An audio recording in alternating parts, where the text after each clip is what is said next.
বিষ্ণু বললেন জুমার দিন দোয়া করলে কবুল হয়। এমন একটা সময় আছে জুমার দিনে, ওই সময়ে যদি বান্দা আল্লাহর কাছে কিছু চায়, সেটা না দিয়ে খালি হাতে আল্লাহ বান্দারে ফিরাইয়া দেয় না। সেটা কখন?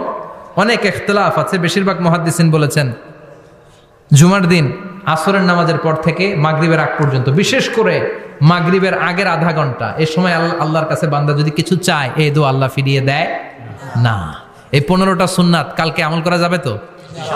সবাই রাজি? জুমার খুতবা মনোযোগ দিয়ে শুনবো তো? আগে আগে আসবো তো?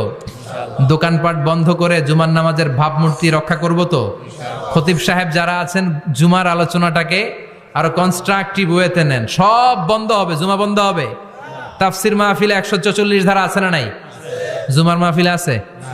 জুমার দিন 144 জারি করছে ওই মসজিদের জুমায়, কোনদিন শুনছেন? এই জন্য জুমাটাকে আমাদেরকে কাজে লাগাতে হবে। আল্লাহ তুমি তৌফিক দাও।